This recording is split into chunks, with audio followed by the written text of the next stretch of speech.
Yo, what's going on? Welcome to another episode of EmpireJeffTV. I am your host, Empire Jeff, coming to you on a Thursday night live from Los Angeles, California, the day after Christmas. Hope everyone had a great holiday with their families and loved ones. Just hope you guys had a good one, man. I've been on a little bit of a break here. Had my birthday leading into last weekend, followed by the holidays.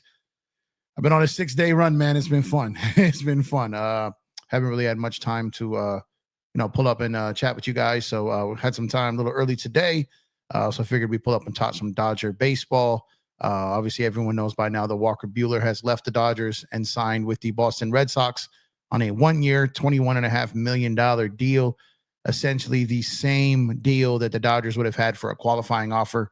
So being told that pretty much Walker Buehler took that qualifying offer number and kind of set that as his floor. And that's where he wanted a deal to start at. Didn't seem like any other deals really materialized from that, especially on a multi-year deal. So we ended up taking out 1-year deal right at around the qualifying offer level. And kind of on a make good, prove it deal, right? If he gets out there, does his thing, plays great, dominates. If he is a problem, as he said, right, can go out there and put himself in position for a payday next winter. So sad to see Walker go. Like I said, he played a role of a World Series hero. Many did. He played a part of it, shutting down the Yankees there at the end of the game in a one-run lead closeout game on the road in Yankee Stadium. He will forever be remembered for that.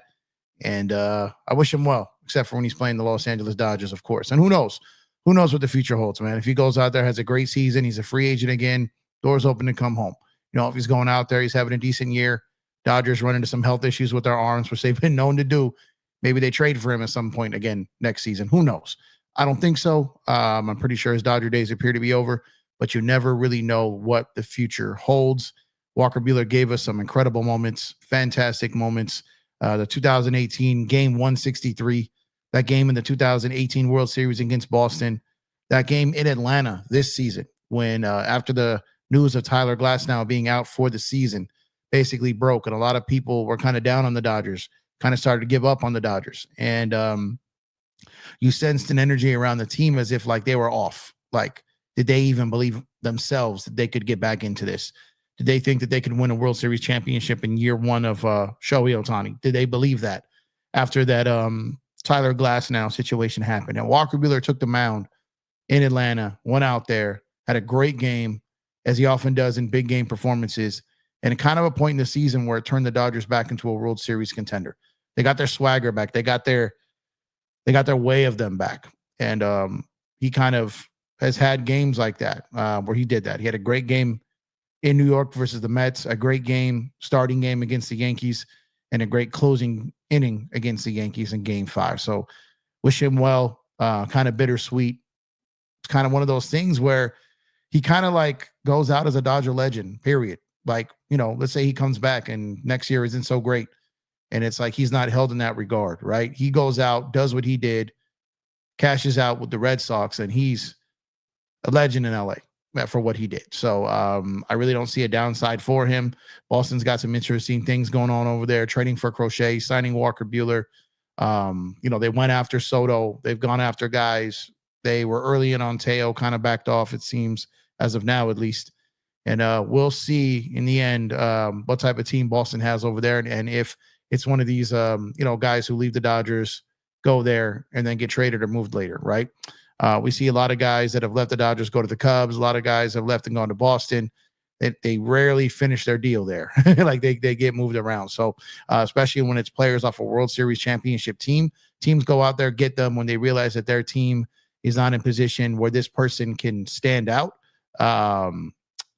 Then you know, a lot of times they move on, you know, from that. But he's he put in his work. Like I said, he's obviously not like a first ballot Hall of Fame legend, right? But as far as the legend of Walker Buehler lives on, right? For what he did in that game. And he's had some huge moments for this team.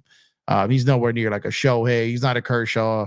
He's not a Mookie. He's not those guys. But he kind of put himself into like folktale legend mode with that Game 5 performance, kind of similar to like what Julio did before Julio lost his damn mind and went nuts, right? So you have these moments with these guys who aren't these household names like some of the megastars are, but they have those moments and they kind of just live forever in Dodger lore as a result, you know, of that. So definitely wish him well. Kind of said, like I said, bittersweet, sad to see him go.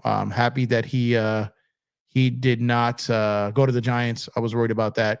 And I don't even, honestly, I don't even know what type of pitcher Walker Buehler is going to be next year. I don't know. I don't know if he knows. I don't know if the Dodgers know. He can go out there and have a horrible season. He can go out there and have a mediocre season. He can go out there and just have a break-even season. I have no idea what type of season Walker Buehler is going to have next year. But he is coming off of 2 Tommy John surgeries, right? So ideally, the injuries are behind him. What type of pitcher is he coming out of that? And how does the league react to him as he adjusts to the league with this new way of pitching? How does the league adjust back to him? So I don't know what type of season he's going to have. I don't know what type of player he's going to be next year.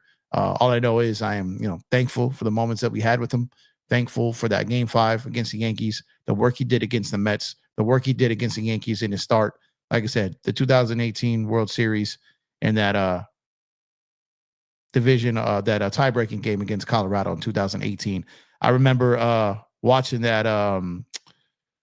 I remember watching that game on a plane coming back from New York, watching that game against the Rockies, man. And just watching Walker Buehler going out there in his first full league as basically essentially a rookie, go out there and help the Dodgers earn that win in 2018 for a team that eventually went to the World Series. So I wish him luck. Again, I don't know what type of pitcher he's going to become next season.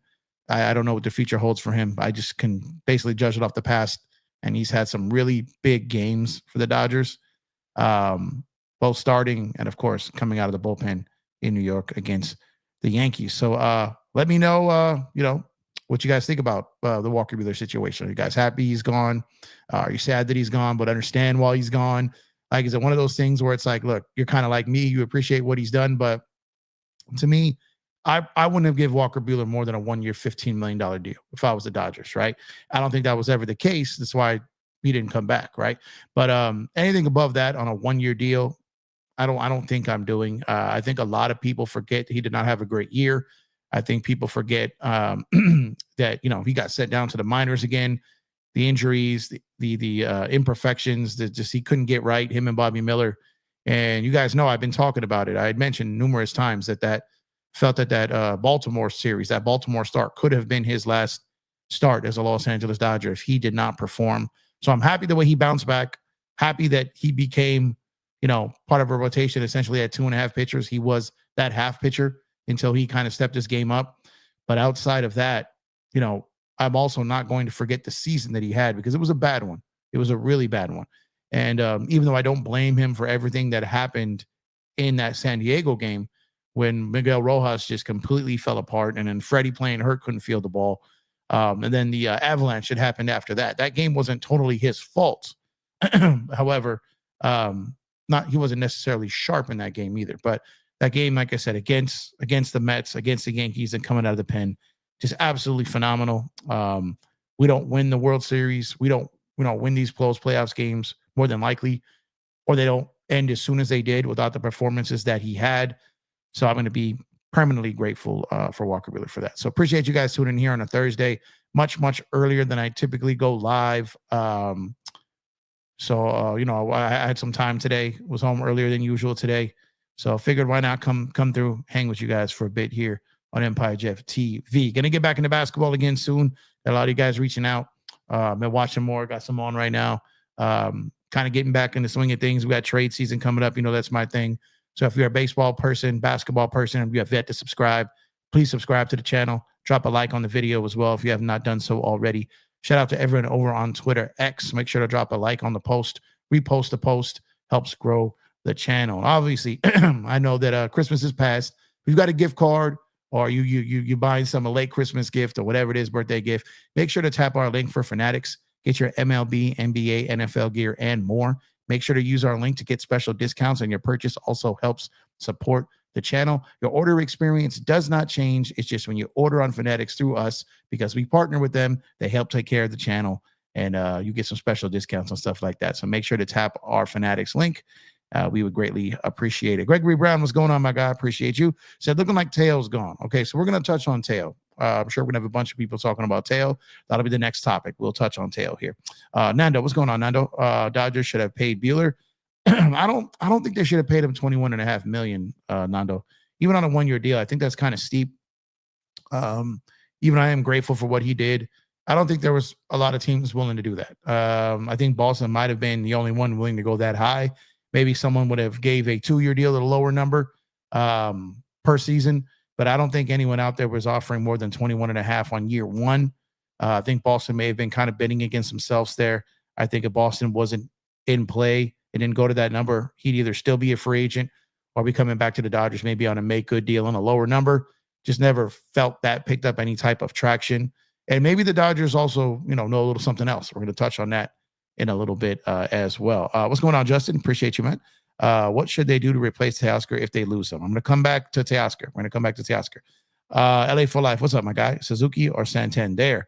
Yeah, I mean, if there is, we're going to touch on Teo. We're going to touch on Teo. Gregory says we didn't Buehler anyways. Go after him or want him is what you mean. I don't think he was a top priority for the Dodgers. I wouldn't say they didn't want him or need him. I just think he wasn't a top priority, and it seems like they've got some other priorities that they're working on right now. What's going on, Daniel Berry? Appreciate you, brother. Hope you're doing well. Hope you had a great holiday as well. Burns and Teoscar. All right, so Walker was never coming back. I think that is pretty fair to say. I think at one point there might have been a sliver of a chance,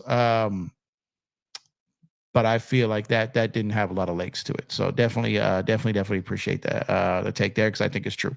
If they didn't Buehler, then they definitely don't need old man Kershaw. Kershaw's a little different situation than Buehler. I think that's just kind of like an honorary thing. I think that's going to happen for as long as he wants to play. He earned that, holding down this franchise when no one else did. I still feel that he's on that. So let's talk Teo now here. We're sitting here December 26th, the day after Christmas. Teoscar Hernandez has still not signed. He's still available. He hasn't left the Dodgers. He just has not agreed yet to come back to the Dodgers.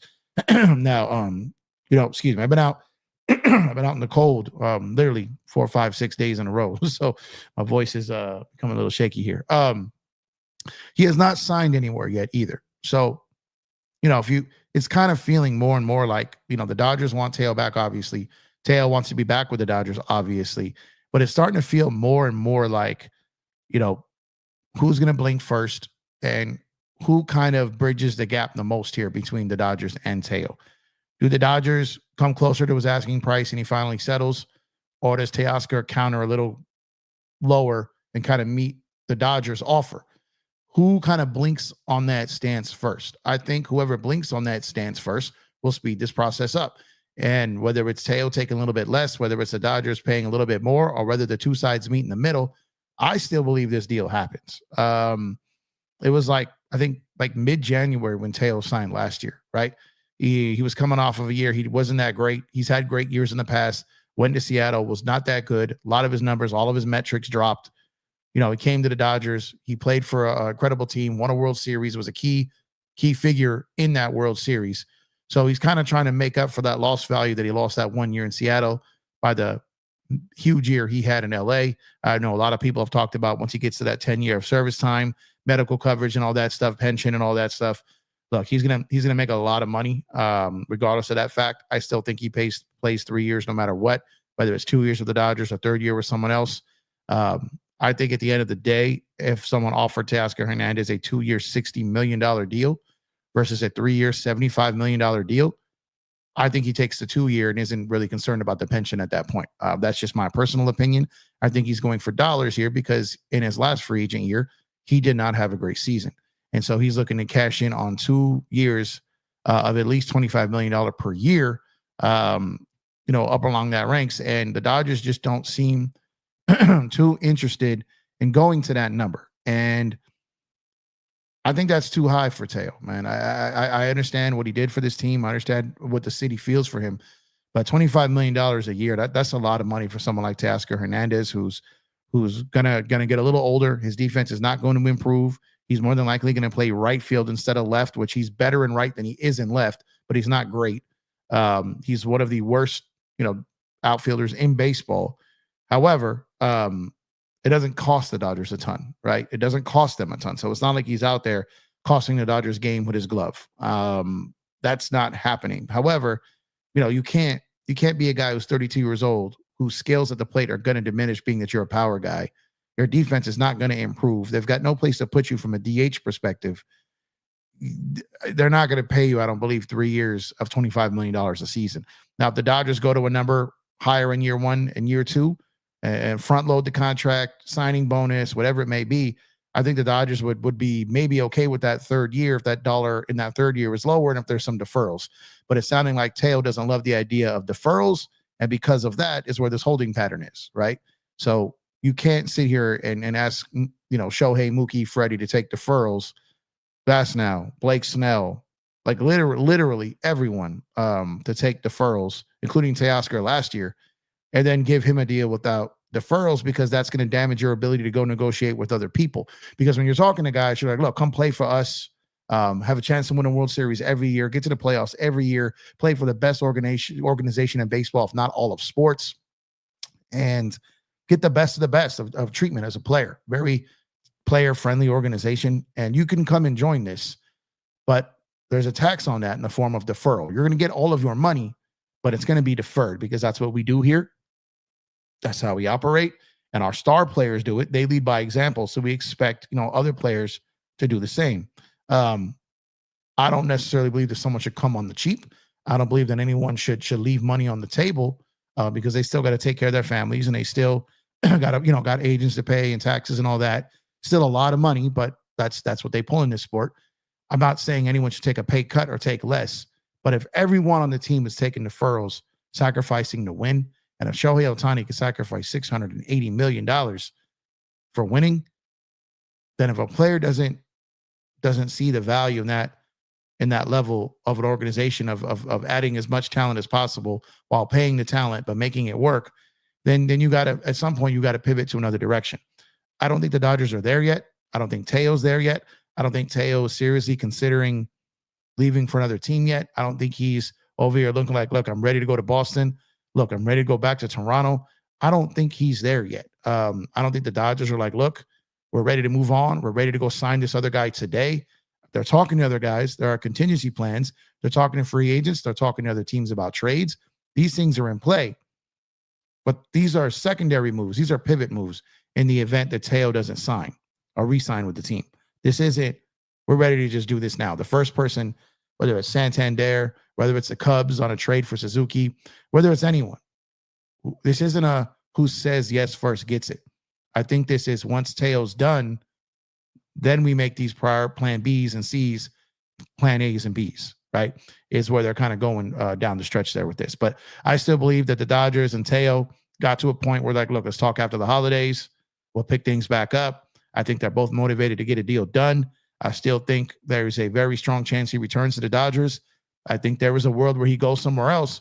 I just don't believe that world is going to be a world we live in. I believe he will be back. I believe he will sign a 2 or 3 year deal. I believe at some point he will accept deferrals. I believe at some point the Dodgers will up the offer as a result of deferrals. And I believe he will get a form of a signing bonus. I feel all these things will work out. And if I had to guess, it would probably be maybe the first, second week of January. So buckle up, ride it out. I've yet, in all the people that I've talked to this entire offseason, I've yet to hear a single person say that they feel he's gone. No one that covers this team, people that got, a little bit of insight of what goes on. I've never heard a single person say that they think he's out of there. Could he be out of there? Yeah, sure. But no one is over here thinking like it's doomsday. Like he's already gone. Like they've lost him. They're not there. So not a single person. And I talked to several. Not a single person. These are the same, people I was having conversations with. I told you guys about last offseason, about Glasnow, about Shohei, about Yamamoto, about Kike, about Teo last year, about I've been talking to about Blake Snell for a year. Like things can change, teams can pivot, players can pivot, players can change their minds. All these things can happen, but there's no one, from what I'm being told, walking around thinking that the Dodgers, they lost him. He's not coming back. No one is saying that. That could change today. That could change tomorrow. But to my knowledge, it has not changed yet. And as long as that has not changed, they're still in play. They're going to wait this out and see what happens here. Let's see.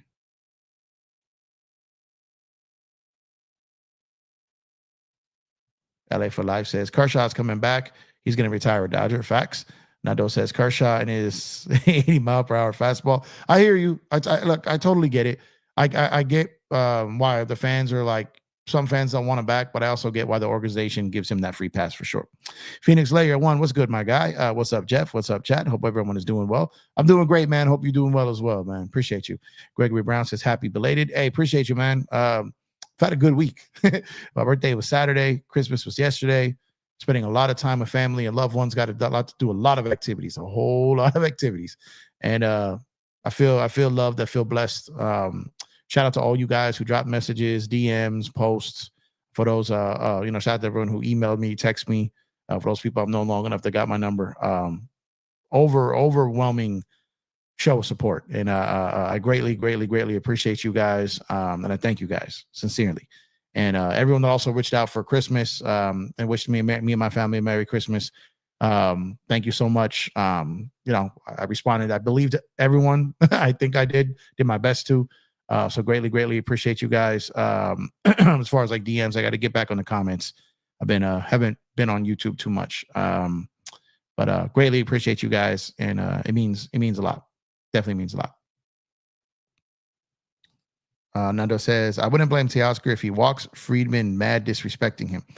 I don't think he's disrespecting him though, Nando. I don't think he has that offer. You know what I mean? I don't think it's disrespect. If you're offering Teoscar Hernandez somewhere in the $22 million range on a multi-year deal and asking to take deferrals because their superstars have done so, I don't believe he's being disrespected.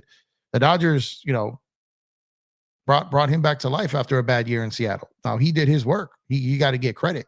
But let's not act like the Dodgers didn't take a chance on giving him big money on a one-year deal last year, coming off of a bad year.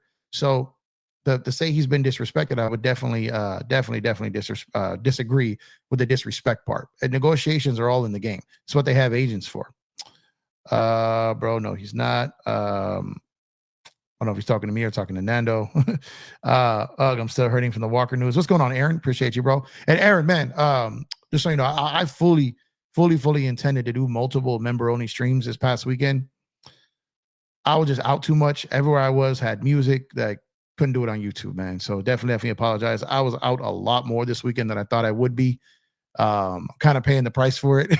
Like my body is going through it. But definitely owe you guys that. LA for Life says, how do you know he can reboost his last year's stats? And if not, you're stuck with that contract.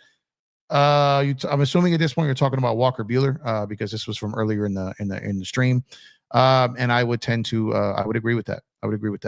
What's going on, Lewis? So what's good, my big brother Jeff? Get the likes up and subscribe to the channel if you are new, and tell a friend or a family member about the channel. Here we go. Let's go Dodgers. Appreciate you, Lewis, as usual, man. Minding my business. People talking to each other. We learned from that CT contract. You can say it about any player. Let's see. Dodgers aren't that depressed, man. They have options if he walks. They do. They definitely got options if he walks. They would want him back, and he's their top priority, but they got options. What's going on, Roy? Teoscar is going to cost too much without deferrals. You pay an additional 110% on top of what you pay Teoscar. We are still World Series contenders without Teoscar. It's business. Yeah, man. So it's like the way they sell this on the owners, right? At the end of the day, like Friedman has this plan, and it's like there's a number. We can continue to do this, and Roy just hit it on the head. We could continue to do this as long as we're not going overly obnoxious with the tax on dollar for dollar without deferrals. So they're allowing them to spend this money, and but there's still rules and guidelines they have to stay within. So you're absolutely right about that. And I think it's the right play. Look, if Teoscar doesn't want to take deferrals, then he's not part of this Dodger culture, right? He's not part of what they're trying to do here, the type of guys they want. Doesn't mean he's not a great player, and I don't want him here, because I do. But at the same time, if he's not willing to buy in on the same type of sacrifices that the other players are making, then maybe he's just not their guy. But we'll see. I still think in the end there's some type of meet in the middle situation here. We're still talking about LeBron. LeBron ruined the Lakers. I'll be back on basketball soon, guys. Soon. Real soon. What's going on, Joe? How you doing, Joe? Hope you're doing well, sir. A-holes at Fanatics need to add more XXL title gear. They sold out. They sold a lot of the title gear sold out quick, especially in a lot of the bigger sizes. I wear XL, so I was able to get it. But yeah, the do XL, triple XL, those sold out. Those always sold out, quick. And I was able to get mine. But yeah, the XXL, they definitely. I don't know why they don't restock championship gear. Like, it's going to keep selling. Like, restock it. I know it's a limited run because you don't know, but if there's that much demand, do a pre-order and just print what sells. Like, come on. This is very simple. Get the people what they want. I finally, matter of fact, I didn't wear it today, but I finally, after months, found the parade hat. Well, my brother-in-law and sister-in-law got it for my birthday. Got it for me for my birthday. I've been looking for that hat for months. Could not find it. I don't know where they found it. But they found it, and I finally got that hat. So it's like, it's hard to find some of these things out there, and I don't understand. I got a bunch of championship gear, but there were things. I wish I would have got more shirts, because I got a lot of hoodies and long sleeve stuff for the winter. But I should have got more t-shirts for the spring when I'm actually going to Dodger games, right? So I got some, but I wish I got more. But man, definitely, they definitely do need to restock that though, for sure. I want one of those Dugout World Series hoodies. Yeah, those are. I got the Dugout World Series hoodie. Not this one. Actually wore that one the other day. I got the Dugout one. I got the. I wish Nike made the championship one. Like Fanatics brand and a couple other ones. They got some, but not like the ones that they wore like in the game. The same type of material. I like the dry fit material that Nike makes. More gear in all sizes. Damn it. Yeah. Braun won LA a chip. What the hell? Yeah. I know. The Braun situation is always, the Braun topic is always toxic, no matter which way you do it, man. No matter which way you do it. Can't wait to get back and talk hoops and go down that path again. What's going on, Alfonso? If Friedman asked me, Buehler or Sasaki, I'd say Sasaki. I would say so too, assuming they have him, or assuming they believe they have him. And that's the next topic. So that's a perfect segue here, because I said we're going to talk some Teo, and then we're going to talk some other stuff as that comes up. And, I've been a strong believer, and I could be dead wrong on this. Maybe I am, right? But I've been a believer for a while now that the Dodgers have some type some type of insight or belief that they have Roki. If they do, bringing back Walker made no sense. Or if they think that they're at least at the final 2 or 3, 1, 2, or 3, then re-signing Walker Buehler only probably lessens your chance, right? So either they have a pretty good feeling that they have him already, or they've got a strong feeling that they're in the 1, 2, or 3 handful of teams that are going to end up with him. Either way, the Buehler situation complicates things on both ends. So I still think they're getting Roki. I still think that it made no sense to bring back Walker if you're getting Roki. And there's another thing to talk about. There's another layer here that's kind of been oddly floated out a couple of times, and it's starting to get a little bit of legs here. But we will we'll talk about that in a second. But the Roki situation is going to be coming up soon. So January 15th is the earliest he could sign with a team. So we'll wait and see. Roy says any player wanting to play for the Dodgers must take a bonus and deferrals to make it work. Yep. Playing for the Dodgers, I've said this before, and I'm going to continue to say it as many times as I have to say it. Playing for the Los Angeles Dodgers is not a right. It's a privilege. Playing for a World Series team is a privilege, not a right. It's not a right. Playing for a team that is always in the playoffs, who is going to contend for multiple World Series championships, is a privilege. It is not a right. And if someone doesn't recognize that, and I'm not saying Teo doesn't, because I think he does. Again, Teo's not a bad guy here. He's just a guy looking to cash in on what could be his last significant contract. He's not a bad guy. He's not a bad guy. He's handling his business. Look, if Teo comes back here, gets close to the money he wants, gets close to the years he wants, everyone's going to be happy. If the Dodgers give him that deal, they're going to be happy with it. They're going to live with it. If he gets that deal, he's going to be happy with it. The fans are going to be happy with it. No one's going to care if it's in January when it happens, as long as it happens. Nobody's going to care about that. So we're going to have to wait and see when it happens. I still believe it will happen. I'm sitting up here still in belief. Again, could be 100% wrong, but I'm still sitting up here in belief that the Dodgers are going to both re-sign Teo and add Roki Sasaki. I still believe that. I still believe that they have a strong chance at Tanner Scott as well. That would be one hell of a trio. One hell of a trio. After signing Blake Snell, extending Tommy Edman, this would be bringing back Blake Trinan. This would be massive, a massive offseason. Massive if those things come into play. And I think that there is a very good chance that those things do come into play. So just have to wait it out and see how long it's going to take. Dodgers must be very confident they have a great shot at Sasaki if they didn't sign Walker. Yeah. If not, they wouldn't have signed Walker. Yeah. And again, that we've talked about that. It is just a matter of clogging that kind of pitching pile, that pitching, right? Of just, you had another starter there, knowing you still have a chance at Roki. Maybe if you know you have him, you bring back Walker. Maybe that complicates things, right? And as far as Teo or Walker, whoever it is that overvalued their situation, look, no one really knew how the market was going to fully react once Soto signed. But a lot of people did feel that it would raise the price on other guys. Now, just because it's now, let me rephrase that. It would raise the asking price of other guys. Now, you can post something for sale anywhere. It doesn't mean that you're going to get that sale for that number. A house's asking price or a vehicle's asking price, that's not necessarily what it sells for. So if Teoscar Hernandez wants a 3-year, $75 million deal or so, and wants 80 now that Soto signed, he could want that all day long. Someone has to cut that check. Someone has to offer that contract. And until they do, he can want it all he wants. But it's not it's not reality till someone offers it. You're worth what someone will pay you. And I don't believe for a second that anyone has offered Teoscar Hernandez anywhere near a 3-year, $80 million deal. I don't believe so. Maybe I'm wrong. I don't believe so.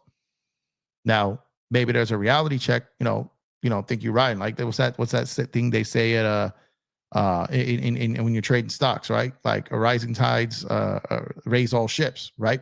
So they feel like, because that Soto market took Soto way up there, people thought they were going to ride that wave and they'd get a little bit more money, right? Well, the market hasn't hasn't done that. The market said that's what that market is for Soto. But you don't have the Mets, Yankees, Red Sox, and Dodgers all trying to sign Teoscar Hernandez at the same time, let alone to a multi 10, 15-year deal with opt-outs, no trades, and all these things. They don't. Teoscar Hernandez doesn't have that type of pull. He's not that type of player. He's older. I think it wasn't naive to believe that waiting till Soto signed was always going to be the thing, because that was always going to be the thing. I think if a team like the Mets missed out on Soto and had their money in play and was out there just throwing money around like the Yankees did after they lost Soto, then you're like, okay, maybe. But with the Mets not in it, appearing the Yankees aren't much in it, appearing that the Red Sox aren't fully serious, it sounds like it kind of comes down to like the Dodgers, Toronto, or Cincinnati, which was the latest kind of team linked with some sort of an offer. And if you're Teo and you're going to lose a World Series team, perennial World Series team, to go play for Toronto or Cincinnati just to get non-deferrals, like, I don't get that.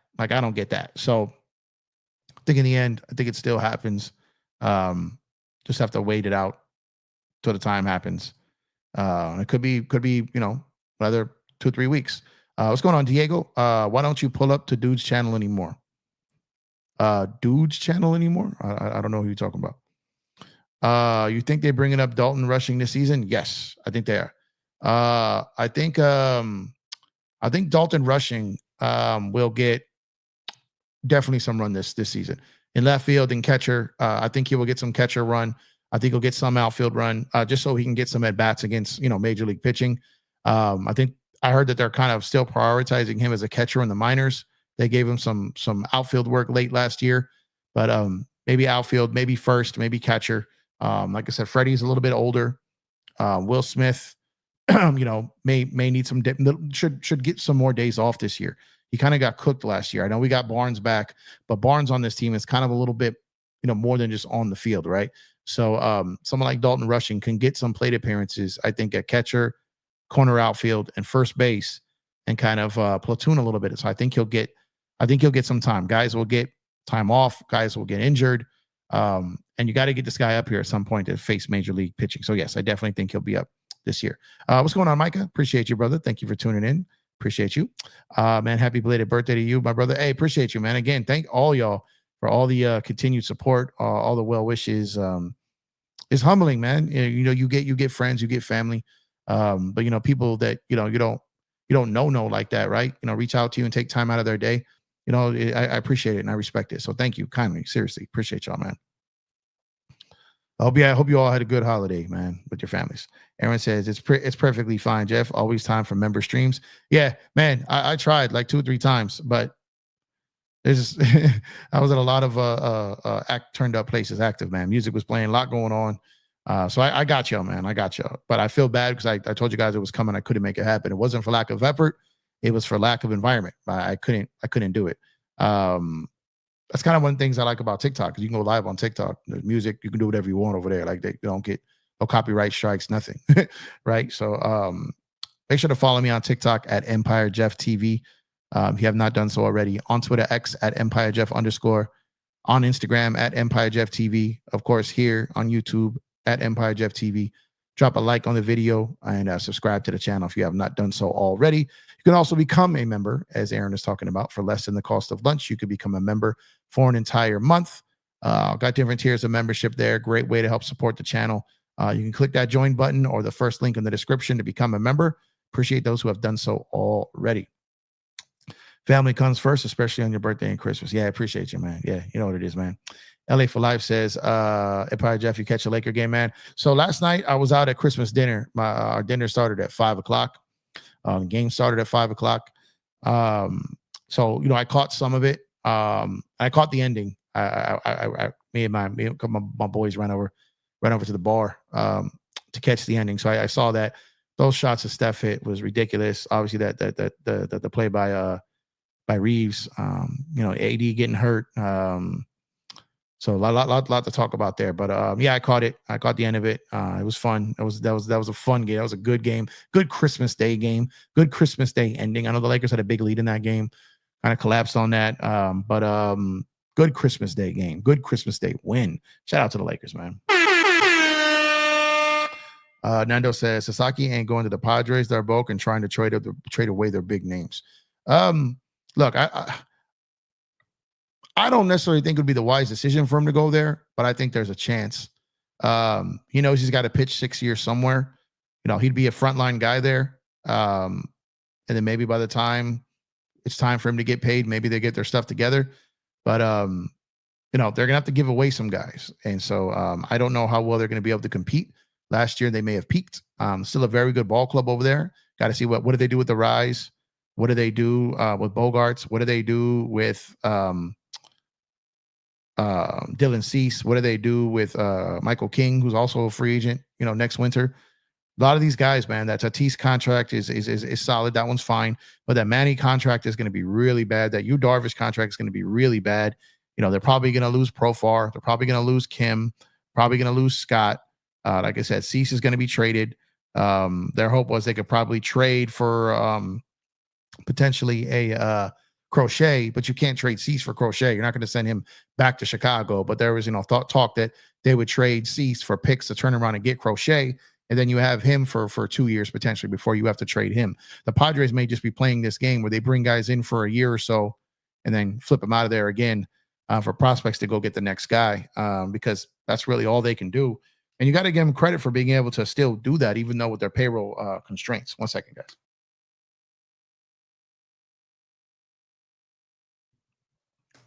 Been drinking a lot these last few days, man. Not just water. So water's important, man. Water's important. Let's see. Aaron says, same with Walker. He wanted the dough and he deserves it after helping the Dodgers bring 2 titles to LA. Yeah, Walker had to chase the money, bro.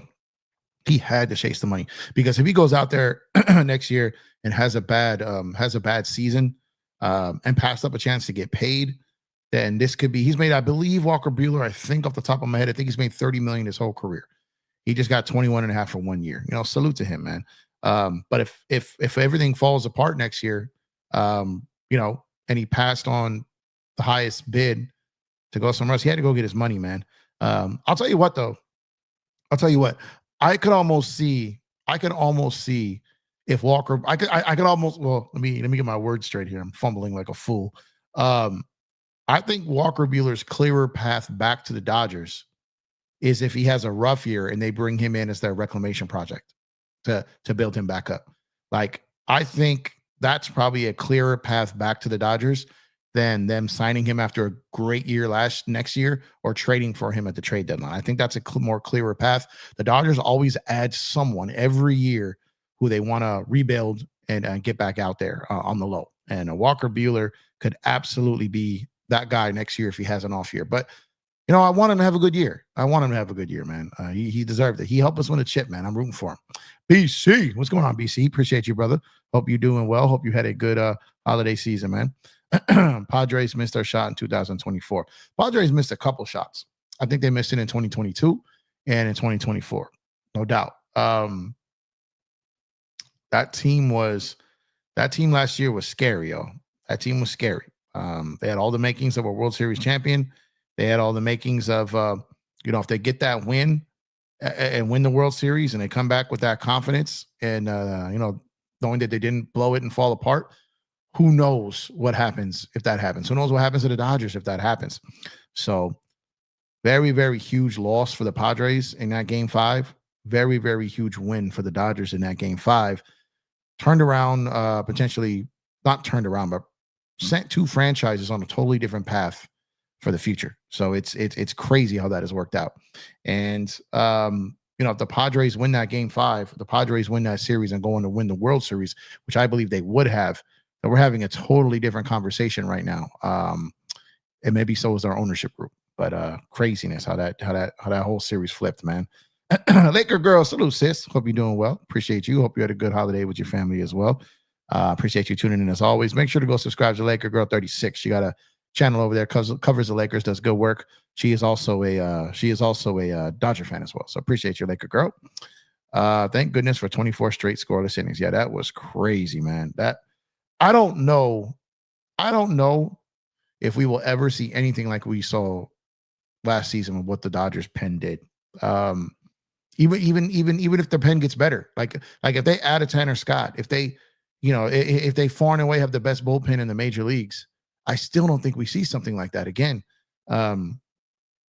You go on the path of winning a World Series via the bullpen games, plural, multiple times. That is not sustainable. It's just not. And so if the Dodgers add someone like a Tanner Scott or just, trade for a lights out closer to add, a situational guy into this closer by committee, I still don't think they can go that path again. Like that would be crazy. Randy Scott, what's going on, Randy Scott? Appreciate you for tuning in. I love Teo, but he is more of a complimentary player to the Dodgers superstar. He is replaceable, but I feel the Dodgers want him at their price. Also, his final price could impact other signings. Bang, perfect. Perfect take. You're absolutely right.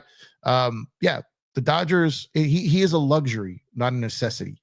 But at the same time, it's a good luxury. Like, he is a good player to have. And it's not just, if we're going to sit here, myself included, and speak negatively on his defense, then we also have to speak about other things that doesn't happen in a batter's box, which is his clubhouse presence. I don't know if we see the version we saw of Shohei this year without Teo there. I don't know. I can't say for sure one way or another, but I don't know if we see this joyous, boyish like excitement for baseball in Shohei that we saw this year if Teo wasn't there. I don't know.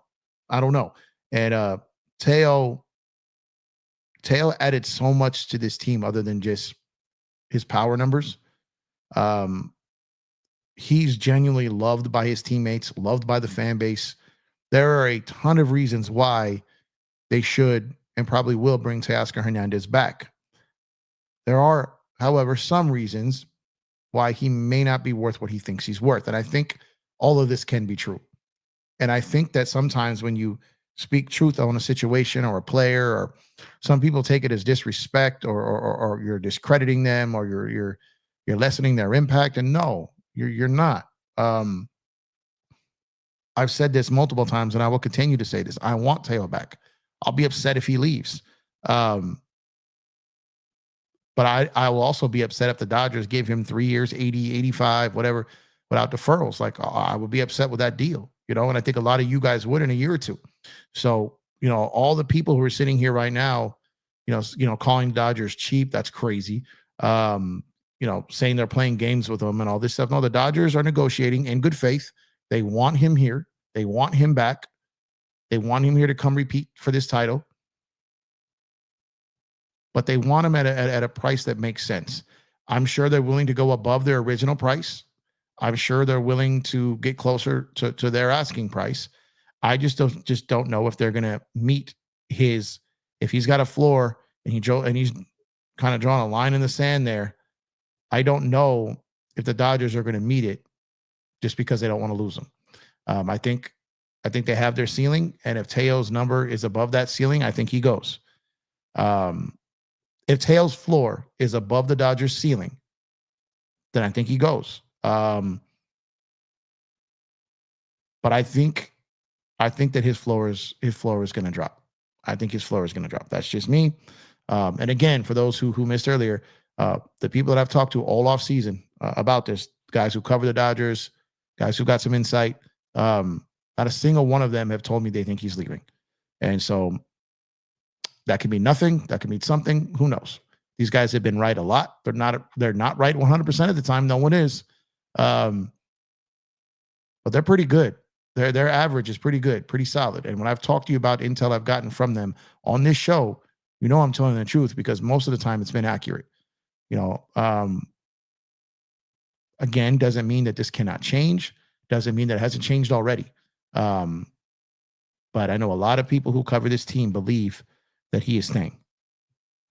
Roy says, Dodger fans will be very surprised with Confortive Conforto, he's another Edmund, solid player. Yeah, I think a lot of people's initial response to Conforto is because they just didn't really know him, and you know, it's not really breaking news that a lot of Dodger fans didn't know who Teo was last year until he became a household name here. A lot of people did not know who Teo was. When I was talking about him, they're like, "Oh, he strikes out a lot. We don't need him. We don't need him." A lot of those same people are like living and dying by Teo right now. Conforto has a chance to make an impact on this team. Will he? We'll see. But I agree with Roy. I think he has a chance to impact this team in a positive way and add a piece out there that's better than that have two really solid corner outfielders. Lux, Fiducia, and some bum for Bichette. Nando, so man. That's not terrible. If you believe that Bichette can have a bounce back year, I believe he can. I'm not giving a top tier prospect for him. Don't even know if I'd want to fully give up Lux. I don't think Lux gets his proper due or his credit for the second half of the season he had last year when Mookie was out, when Muncy was out, when Yamamoto was out, when Shohei was struggling, when all these guys had those issues, and we were setting out a med and like some of these guys we were fielding a team with, sending those guys out there, and Gavin Lux was hitting he had like a 160 weighted one created plus in like August. He was I saw off the top of my head. I got the stats in front of me, but I know at one point he was just all world top 10, 11 player in baseball for a good stretch. That second half of the season, if he's even 75% of that player moving forward, given a full offseason, a full spring training, coming back from injury, I mean, you put all this work in with the player. You don't want to see that cash out somewhere else when you just weren't patient enough. So we'll have to wait and see on that. But yeah, Biggio, like I said, Ahmed, and who's the other? There was another dude in there. Who's that other dude they had? I'm like, yeah, this is who they were fielding and winning games. And it's because their pitching was still delivering. And Gavin Lux was white hot. Like he was killing it post All-Star break. He went up there to Wisconsin with his uncle, came out after the All-Star break. A couple games were meh. And then boom, son got it going and never really looked back. Nado says, I think it's because they've been treating Lux like he'll have a breakout year for the past 8 years.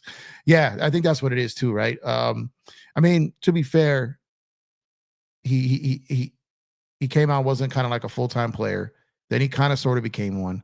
Then he got hurt. Then it was a year after injury. I don't think Lux has had a clean year yet. I don't think he's had a clean year. And I hope this doesn't come off like I'm making excuses for him because I'm not trying to. I'm just saying I think that there's still a pretty good career left in Gavin Lux. And I think the Dodgers believe that. And I think other teams in baseball will try to steal that on the low.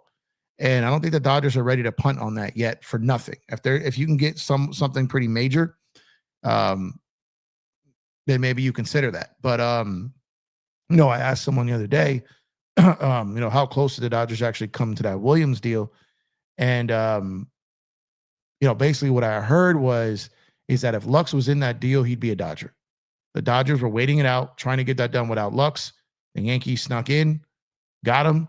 And there's for a variety of reasons. Is one, Lux is still under team control. Williams is as well. But you're going to have to pay Williams after this season. And so getting rid of Lux, I think he has 2 years left of team control. Getting rid of Lux for a guy who has 1 year left of team control, that if he has a great year, you're going to have to pay. You're going to have to pay Kopech too, right? There are all these things that are coming into play. And while giving up an asset to get him. So maybe you don't keep him because he prices out. Now you gave up an asset, totally different versus signing someone like Tanner Scott, who you don't have to give up an asset for. So the Dodgers weren't in there, but they were trying to kind of get him at their price. And when Milwaukee insisted on Lux, essentially the Dodgers we'll get back to you. They're probably putting together something else. The Yankees kind of slid in there with an offer that the Brewers felt comfortable with. Deal got done. I don't even know for sure if they called the Dodgers back to give him a chance to throw Lux in the deal to match it. I don't know. I didn't get that far in an explanation, but I do know that if the Dodgers wanted Williams and were willing to put in Lux earlier, they could have had him. They chose not to. Time will tell if that was right or not, but I understand the logic. I do. I really do. Let's see. And this club still played at the first pace after April 1st. Yeah. Well, even with all that going on, they still did it. They still did it. Joe says, Lux drawing the walk in the 10th in game 1. Locks pop up to tie the game 6-6 in game 5. Lux was vital. Got to pay attention to the detail, Dodger fans. Yeah, and I agree. Lux did some really good things. He also played a pretty solid second base. For all the talk that we say about Teo's defense or some other guy's defense, like Lux plays a solid second base. Add that with what he had in the second half of the season and what Joe just mentioned. Like I said, we've talked about this. He made vital plays, baseball plays, getting the ball in the air, taking a crucial walk, getting a crucial sacrifice fly to tie the game after the Yankees reclaimed the lead 6-5. And then Mookie doing the same thing with a sacrifice fly to take the lead. All these things are vital and important. Gavin Lux contribute to a lot of that. I understand he's had moments where he was an automatic out, but he had a good stretch where he was an automatic hit. Second half of the season, man.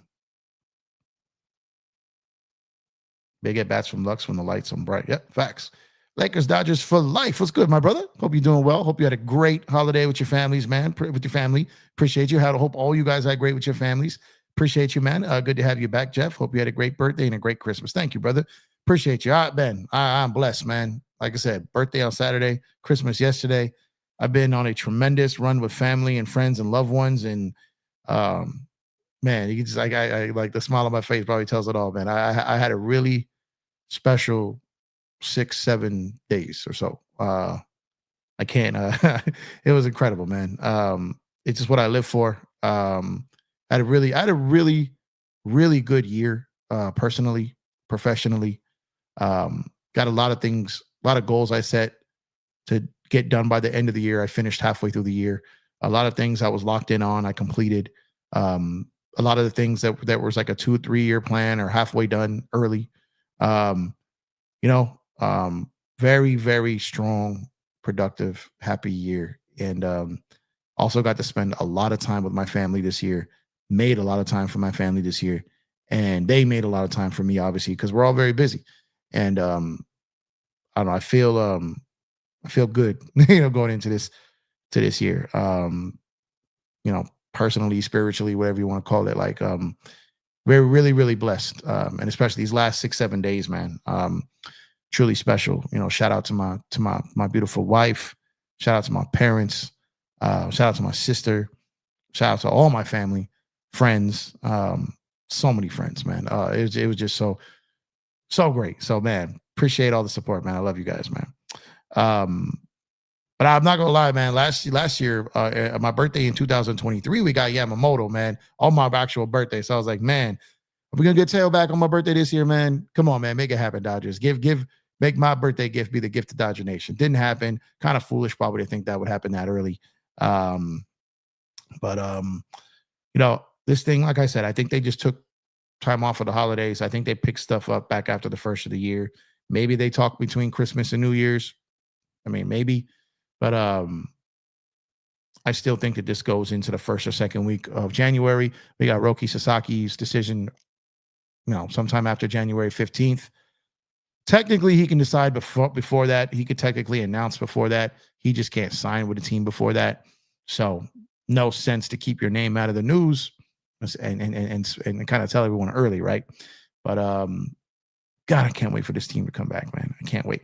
Aaron says 2025 is going to be great. Facts, and that's what I'm saying. Like, it's going to be so many great things potentially happen in 2025. So many great things could potentially happen. And like I said, personally, professionally, as a fan, as a content creator, a lot of cool things. I also got a new partnership. I'll be announcing soon. I think you guys are gonna like. It's a cool partnership. I don't just partner with like anyone. Believe me, I get offered. But I only kind of partner with ones that I think that the chat and like our community here would like.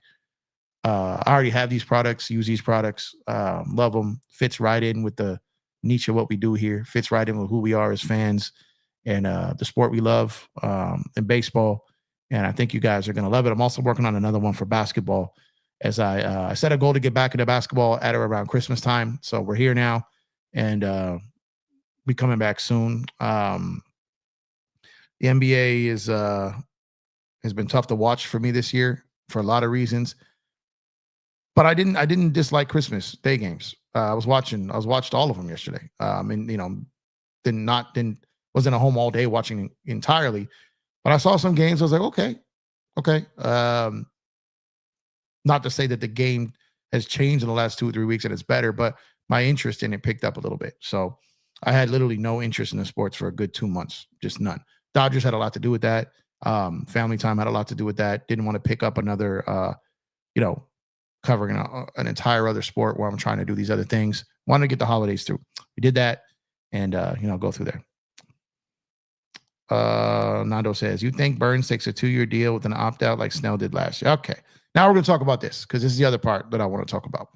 Now, a lot of this is old news, so I advise you to take this with caution and a grain of salt. Okay, this is old. This intel I had prior to Blake Snell signing with the Dodgers. Okay, so this was I had this a week. I'd say a week to 10 days prior to Thanksgiving. I had heard that Corbin Burnes was willing to come way down off his years if the Dodgers considered kind of like the Bauer deal, or a short term high AAV deal with a couple of opt-outs, even if it was like a 5-year deal, 4-year deal, but with 2 opt-outs. I heard one after the first. I'm trying to remember. I got to check my text. One after the first and one after the. I got to double check, but it was back-to-back years. So it was either after the first and after the second, or after the second and after the third, on what kind of was being offered, or what was kind of what he was willing to work with. And when they signed Snell, I just assumed that's off the table, right? So then I heard his name come up a couple times nationally, right? I seen that report that I heard prior to Thanksgiving. I saw that report. Well, not that report, that intel I heard prior to Thanksgiving. I started to see it make its way on the internet maybe about a week ago. And I was like, okay, I wonder if that's just that intel from that time period coming out. So I wanted to wait and see. Then it got some legs, right? Some major heads started talking about it. And it's still kind of out there. So I kind of got back with my guys and I was like, is this possible? Is this real? And not all of them were willing to say, yeah, this could happen. Some of them were like, he really wants to be here. Even the ones that said, like, I don't see it happening, were saying, like, he really wants to be here. So maybe if the Dodgers get creative, come out there with something that makes some sense, maybe he takes it, because he does really want to be here. He was trying really hard to get here before the Dodgers got Snell. And the Dodgers, for a variety of reasons, 2-time Cy Young Award winner, lefty, which they've needed, preferred Snell because they've been chasing him for a year. The Dodgers had also been trying to trade for Corbin Burnes before too. So they had been in on both of them. And maybe there's a world where they can pull off both. I would have that less than 50% happening, but who knows what this market says. And it's like he said, maybe he takes a Snell deal, and maybe the Dodgers go, okay, instead of opt out up to year 2 or 3 or year 1, maybe it's year 1. Maybe they offer him a 3-4-year deal with an opt out up to year 1 and year 2. Maybe they offer a 3-year deal. Maybe like that Bellinger deal, right? Not the same money, but same type of path with opt outs, and 3 years. And if he doesn't have offers out here that he loves, maybe he takes that deal, or they start talking about that deal with being more serious about it. A lot of things would have to happen for that to happen, because what is very similar to what happened last year is the Dodgers made a really late push for Blake Snell, and it was getting to a point where it was starting to feel like they had a good chance. And that's when the Giants came in. The Giants wanted a 2-year deal with a team option. They weren't giving on that. When the Dodgers started making some efforts there, some headway there, some progress, the Giants flipped that option to the opt-out to a player option. And now he's with the Dodgers anyways. All right. So Giants just botched that all the way around. They didn't make the playoffs. They got him. They paid him. He opted out. They didn't trade him at the deadline to get something. Like, they just botched that whole thing. Shout out to the Giants. Shout out to y'all for that double agent, Farhan up there being a double agent working for the Dodgers, man. Shout out to y'all. But maybe the Dodgers get with Burnes. They kind of go down that path. They're talking about 2-year deal, whatever, 3-year deal. And then maybe all over again. I know there's different leadership there now, but maybe the Giants come in and offer that 7-year deal, that 5-year deal, 6-year deal. And the Dodgers like, we're not going to do that. We're not going to do that.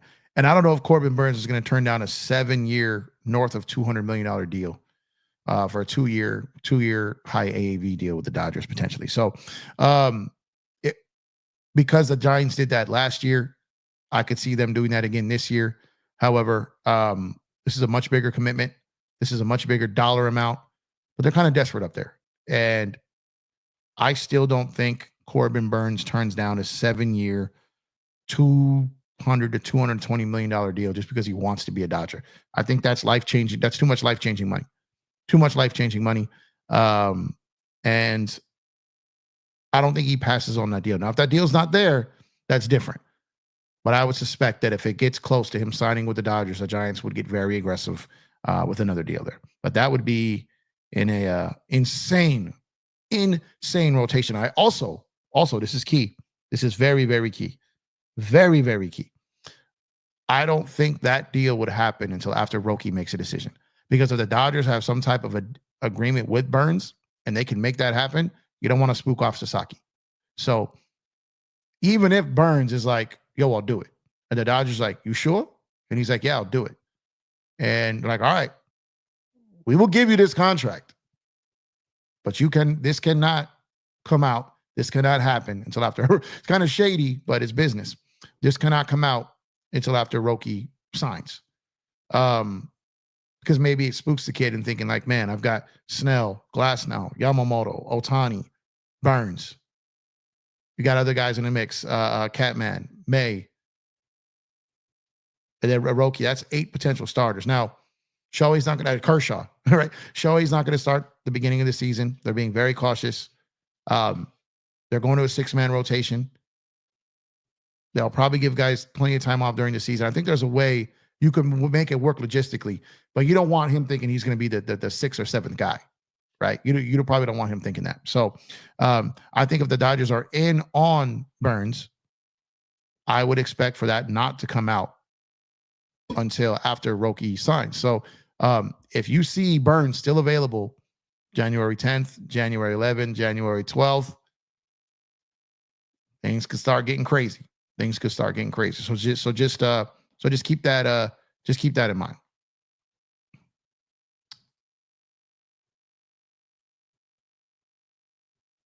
I really think Burnes wants the Dodgers to offer him a deal. I think he does. And again, I've heard that they had talked already. They talked prior to them signing Snell, and he really, really, really wanted to be a Dodger.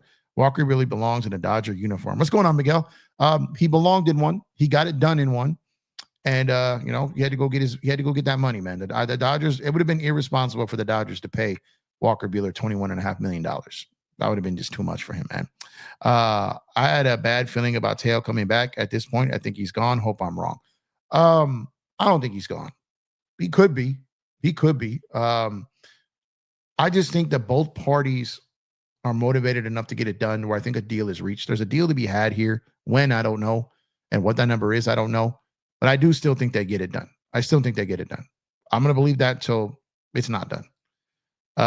Joe says, maybe Burnes is the backup if Roki doesn't come on a shorter deal too. Yeah. So it's either the backup if he doesn't come, or we're having talks and just don't want to throw that out there until after he does come. Roki, Burnes, Glasnow, Yamamoto, Snell. Good Lord. Dude, what a rotation if they can get all of them. My God, that would be with that lineup. Woo, my God. Don't have to rely on May and Gosselin as much. Yep.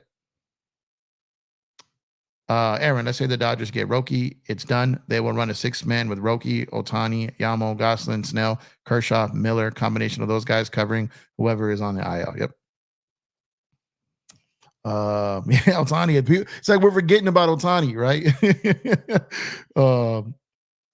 Still on exclusive DH1. Yeah, man. No, Ohtani is he's nasty too. Yeah, May at the latest. I think he'll be pitching before that though. Yeah, Glass down there too.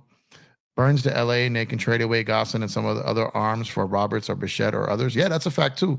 You could trade some guys, right? You could trade some guys. So, like I said, I told y'all early in the offseason that the Dodgers were involved on many fronts, many fronts, and they still are. They still are. A lot via trade, free agency, involved in a lot of stuff still.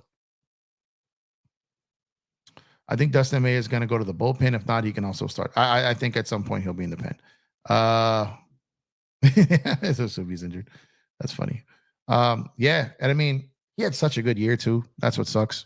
There's so many of these guys. We've talked about this numerous times. There's so many of these guys that contributed to us winning a World Series, that got us wins early in the season, that did great work. And, because they didn't play in the playoffs, I think a lot of people forgot about their contributions. But there was so many guys contributed so many things. Glasnow, Kiermaier had a really good stretch for us, especially that St. Louis series when the Padres were kind of on our tail. Kiermaier stepped up, had a great series. Kershaw had a great performance that game, in that start in St. Louis. Like there were guys like we talked about Lux's stretch, Tails monster start to the season, and then his monster back end of the season, right? You had where Mookie was just ridiculous out the gate and then killing after he came back from injury. That run that Shohei went on. I mean, there are so many guys who went on different rises in this season. It was just amazing. It was absolutely amazing. All the contributions to this that led to the Dodgers, winning that World Series. Make sure to drop a like on the video if you guys have not done so already. Subscribe to the channel if you guys have not done so already. Appreciate all y'all over on Twitter X. Drop a like on the post, repost the post. Definitely earlier than usual here. Had some time today. Very, very excited to get back on here and hang out with you guys tonight. Kike killing in the playoffs again. Yeah, Kike in the playoffs again. Not just that, after he got his glasses right, he started hitting in the regular season. He started getting things back on track. So yeah, like all these guys, man, all of them. So on that note, I'm gonna go in and shut down this stream. You know what? Because I went early, I'll probably be back again later. My voice holds up. Maybe we'll do another topic. Maybe we'll do basketball tonight. Who knows? Appreciate y'all for tuning in. Once again, hope everyone had a great holiday with their families. Hope you guys are having a great Thursday, post-Christmas shopping, getting your returns on and all that. So enjoy the rest of your Thursday. Hopefully be back tonight. If not, I'll catch y'all probably sometime tomorrow. As usual, man, y'all can be anywhere in the world, but you're here with me. I appreciate that. Enjoy yourselves. Stay safe. Still enjoy the holiday season. Enjoy your family time. And I will catch you guys on the next one. Let me know what you guys think in the comment section if you're watching the replay. And drop a like on the way out. Subscribe to the channel if you guys haven't done so already. Love y'all. Happy holidays. Catch you guys on the next one. I'm out of here. Peace.